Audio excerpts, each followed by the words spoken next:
பாருங்க ப்ரஸ், இந்த group create பண்ணுறதுக்கு காரணமே வந்து இந்த புக்கு பற்றி சொல்கிறதுக்கு தான். இது வேர்ட்ஸ் 4 லாங்குவேஜ்லேயும் வேர்ட்ஸ் இருக்குது. சின்ன வேர்ட்ஸ்லேருந்து பெரிய வேர்ட்ஸ் வரைக்கும் எல்லாமே இருக்குது. எங்கள் பசங்களுக்கும் நான் செக் பண்ணதில் நிறைய பேர் படிக்கிறாங்க, பட் மீனிங் தெரியாமல் படிக்கிறாங்க. அதனால் வந்து நானும் நெட்டில் எடுத்து இதை ரெடி பண்ணதை பசங்களுக்காக. அது உங்களுக்கும் யூஸ்ஃபுல்லாக இருந்தால் சொல்லுங்கள், நான் புக்கு போட்டு தரேன். இது பிரிண்ட் எடுத்து புக்கு போட்டு தரேன். இது ஜெராக்ஸ் எடுத்தாலும் பிரிண்ட் எடுத்தாலும் ஒரு 100 கிட்ட போயிடும்.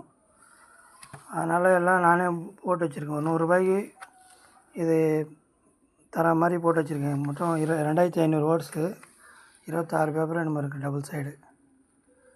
உங்களுக்கு யூஸ்ஃபுல்லாக இருந்தால் பாருங்கள், செக் பண்ணுங்கள். கொஞ்சம் பேருக்காச்சும் யூஸ்ஃபுல்லாக இருக்குன்னு தான் அந்த குரூப்பு க்ரியேட் பண்ணேன் நான். அதுக்காக தான் இதை பற்றி சொல்கிறதுக்காக தான்.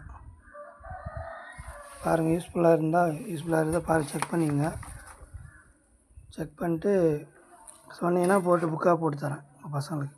இது வந்து பசங்க அவங்களா படிக்க மாட்டாங்க. நம்ம வந்து டெய்லியும் 5 வேர்ட்ஸு 10 வேர்ட்ஸ்னு சொன்னால் தான் சொல்லிக் கொடுத்தா அவங்க டெய்லியும் 10 வேர்ட்ஸ் 5 வேர்ட்ஸ் படித்தா இது எல்லாமே பேசிக் தான். எல்லாமே இது படிச்சுட்டா கொஞ்சம் மீனிங் ஃபுல்லாக படிப்பாங்க. மீனிங் தெரிஞ்சு படிப்பாங்க. மீனிங் தெரியாமல் நிறைய பேர் இந்த மக்கப் பண்ணி படிக்கிறாங்க. அதுமாரிலாம் படிக்கிறாங்களா பசங்க. செக் பண்ணுங்கள், நீங்கள் உங்கள் பசங்க எந்த லெவலில் இருக்காங்க செக் பண்ணிட்டு உங்களுக்கு தேவைப்பட்டால் வாங்கிக்கிங்க. சொல்லுங்கள், நான் புக்காக போட்டு தரேன். ஓகேவா? அதுதான் மெயினாக அந்த குரூப்பை க்ரியேட் பண்ணேன். இதை பற்றி சொல்கிறதுக்கு தான். ஒரே டைமு எல்லாருமே போய் சேரணும்னு சொல்லிட்டு.